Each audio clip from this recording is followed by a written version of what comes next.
Did you guess the third member of the Unholy Trinity correctly? Bet you didn't. Careful, ma'am. Gets a bit slippy with ice. Ooh, ever so cold. I'm not a child. Well, you're my child in a manner of speaking. It could be said that you sprang from my loins. That's the most disgusting thing I've ever heard. I just finished watching Doctor Who Season 15, Episode 7, Wish World, the first part of our 2-part finale. I cannot believe it's come around so quickly. And you know what? The fact that the season's only 8 episodes, I'm low-key upset because it feels like it's gone by so quickly. Like, just weeks ago, we were watching the first episode and now we are at the beginning of the end. As always, spoiler free first, so you have time to just hear my thoughts, my opinions before we go into spoiler territory. So as we know, this episode we find out the third member of the Unholy Trinity because of Russell T Davis's brilliant Instagram caption. He told us the 2 Ranies count as one member of the Trinity. You've got Conrad and then you've got a mystery third, which we do find out in the episode. Honestly, going into this episode, I'm just like, what is happening? We've got the Rani wearing a cloak thinking, okay, are you Ruby's mother? We've got Susan Triad, like your last season. We've got Poppy as well. There's just so many questions going into this, which is why I'm going into spoiler territory, because I think it's time we talk about it. What has just happened? So first of all, the Doctor and Belinda are married with a daughter named Poppy. Honestly, the episode starts and I see them like in bed together and I'm just like, oh, they're in bed together, weird. And then they kiss. What? It becomes quite apparent that they are stuck in a sort of like alternate universe where in this universe they are together, but it's all orchestrated by Conrad, who's reading a book and saying this is the story because it is his wish. Conrad has wished this world, Wish World. I love it when the title just becomes more apparent. And in it, the Doctor and Belinda are a happy married couple. Like the parents are coming round, they're gonna have biryani. I'm like, what is this happy families? And of course, the Doctor takes on his non-Doctor persona of John Smith. I really enjoyed like every element of this episode. Like it felt so believable, and that's just such a like bravo to both Ncuti Gatwa and Farhad Sethi, because their acting was just brilliant. I was just there like, wow, that like I don't know, I've never watched an episode of Doctor Who that's felt like this. What is Russell T Davies doing? Like he's just everything we thought we knew. He said, no, I'm rewriting the script, so to speak. But I thought it was magnificent. Like the whole episode, I'm just watching it like I'm on the edge of my seat. I'm like, what is happening? And I think that's when Doctor Who has done so beautifully, when you have to like work to figure it out. Like there's not much being given and you're just there like, what is happening? What is happening? What is happening? But then at the exact same time, we have seen the Unholy Trinity unfold. Now, correct me if I'm wrong, because I've watched this and I think I've interpreted it right. I watched it again and I think I interpreted it right. But if I'm wrong, just let me know, please. I hold my hands out, yeah? I'm just a girl watching Doctor Who. Okay, I can't get everything right. Unholy Trinity. The Ranies. So you got the Rani and Mrs. Flood's Rani. I'll just call the Rani and Mrs. Flood. You've got Conrad. And to my understanding, the third member of the Unholy Trinity is this baby. The baby, who is the 7th son of the 7th son, is a member of the Pantheon and the third member of the Unholy Trinity. And they're working together to bring back, drum roll please, Omega. Dun, dun, dun. If you don't know who, wait, let me finish my point. This is the thing, I get really carried away and I start, my thought process, like it's not a straight line. It goes wibbly wobbly, timey-wimey. My point, the Unholy Trinity, so to my understanding, they are working together to bring back Omega. I think I got confused. I thought Omega was the third member of the Unholy Trinity, but no, it's the baby, right? And if it is the baby, obviously, as I said, correct me if I'm wrong, but going off the assumption that the third member of the Unholy Trinity is the baby, that means everyone's wrong, because I don't think a single person predicted the third member of the Unholy Trinity would be a baby.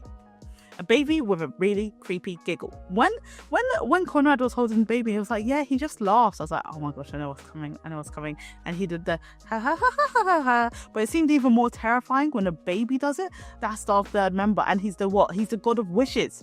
That is what the third member is. So we've got Conrad, who's made the wish, you've got the baby, who's the god of wishes, and you've got the Rani, who all worked in unison, in tandem, together to bring back Omega. Now, if you don't know who Omega is one of the founders of the Time Lords. Started off as a good guy, like he was there trying to develop time travel for them.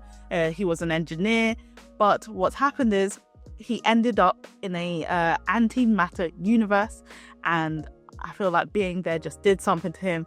He saw the Time Lords like sort of just getting on with Time Lordiness, and he felt like he was forgotten, abandoned, and it grew some evil, some rage, some vengeance in his heart, or hearts, should I say? Cross my hearts. And back in classic Who, Omega was one of the like big villains. And I think what's really interesting is as well, so me as a new Who fan, the only sort of Time Lord like big villain we had is the Master.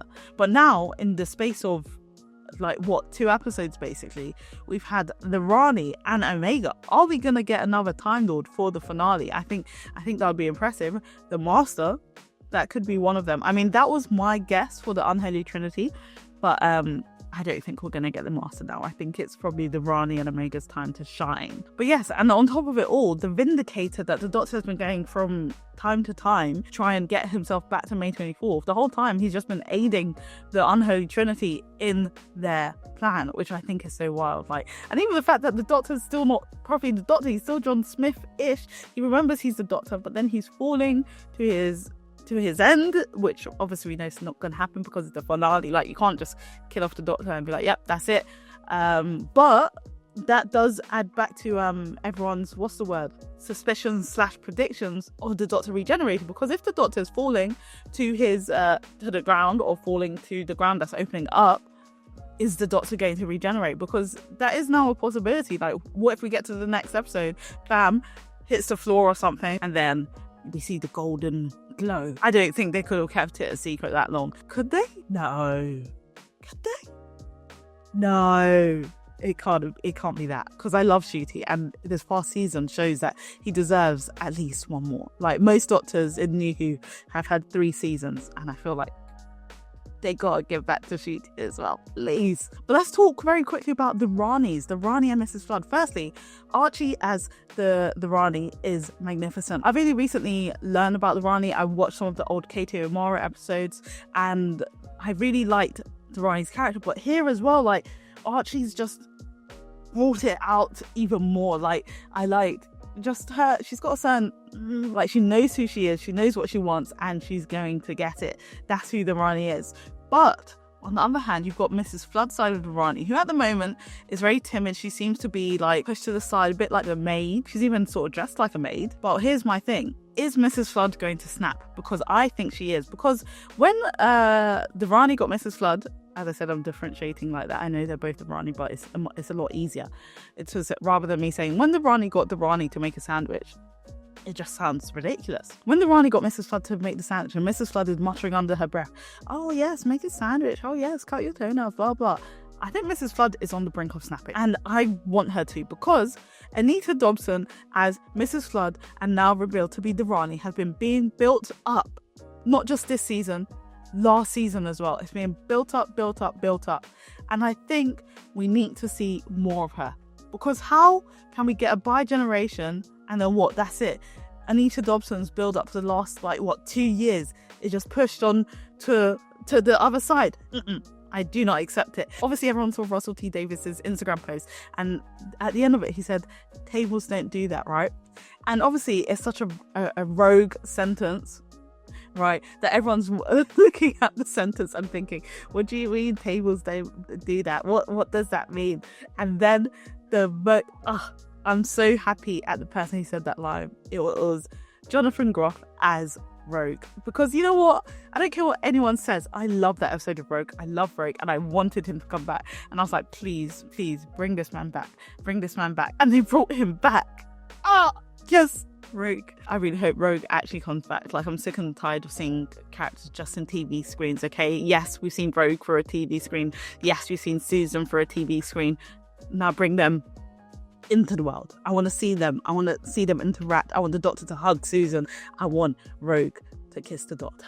I thought Wishworld was amazing. I was so hooked in, trying to figure out. I didn't know what was happening until the very end. And yeah, let me know your thoughts. I cannot believe season 15 is ending next week. Let me know your final thoughts, your final predictions, because after that, it's it. That's it.